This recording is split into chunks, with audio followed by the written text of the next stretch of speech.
Hi, my name is Sonia Brash. I'm an occupational therapist at the Swedish Pain Services. And this is week 2 of the Functional Restoration Program. And this is the second lecture for occupational therapy. We're going to be talking about posture alignment, body mechanics, and ergonomics today. And let's just get going here. Talking about posture alignment, posture. I like to think of posture as a constant conversation with one's environment, habits, experiences, and emotions. Posture has to do with the way we live in our bodies. It is affected by our attitudes, energy, and choices we make. Uh, think about if you had friends and family walking down a dark alley, you would be able to identify them, but just by the way they hold themselves and their posture. Now, posture is not a static position of proper alignment in which the body is held in an ideal or erect position. Holding any position over time increases the loads or forces on the muscles and tendons, which contribute to fatigue. This occurs because not moving impedes the flow of blood that is needed to bring nutrients, oxygen to the muscles and the tissues and to carry away the waste products of muscle metabolism. The lack of motion impedes the blood flow that is necessary for tissue recovery. And that is why PT stresses that you have to move, but in a pacing or what we call graded exposure way, is that you're building up tissue tolerances. And just think about that commercial, a body in motion stays in motion, a body at rest stays at rest.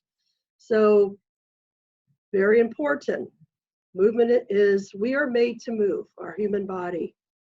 And kind of when I think of examples of static positions or postures, think about gripping something for a long period of time, holding your hands out or your hands overhead, maybe doing a project like painting or putting the light bulb up or something like that.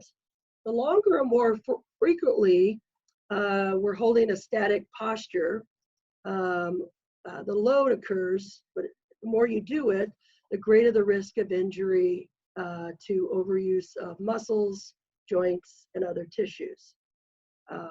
And so just being aware of that. And alignment is more about kind of, when we say alignment, your ears are over your shoulders or over your hips or over your knees or over your ankles. It's just kind of way, your body is aligned. And yes, we're kind of born with curves in our spine and kind of an S spine. And some people are born with scoliosis. Well, does that mean that you're going to have chronic pain? Actually, there's a small percentage of people that might have severe pain, but usually it's mild to moderate and it doesn't affect your daily activities. And so just thinking also of alignment is that your pelvis is not in a extreme anterior tilt or posterior tilt. Let's move on to the next slide. And thinking about posture, and let's think about breathing, what Katie gives. When you have poor posture, that can affect how you breathe. And breathing is so important to help your posture. So if you think about, so with poor posture, that can lead to breathing dysfunction. People that normally don't exercise, aren't active, or sitting a lot during the day might have rounded shoulders, a forward head, the chest begins to tighten, or the neck muscles. And what happens, or what could happen, is you inhibit the muscles in the back, which help with upward posture, upright posture. Also, it can affect shoulder instability or shoulder impairment. And so because of your chest muscles being tight.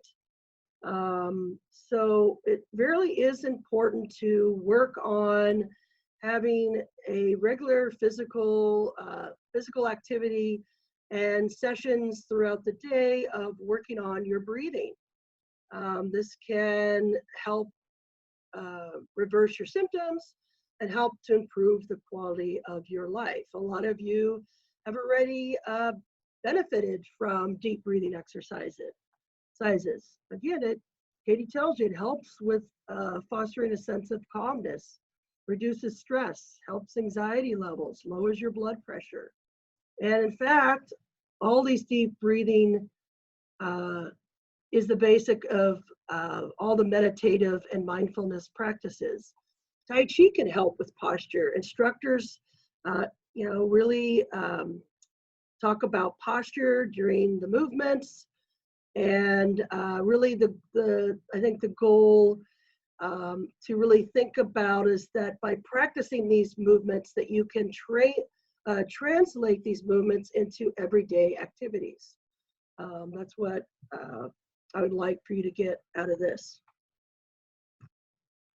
Let's go on to the next slide, and that we're going to go ahead and stop here, and I will regroup and talk about standing posture.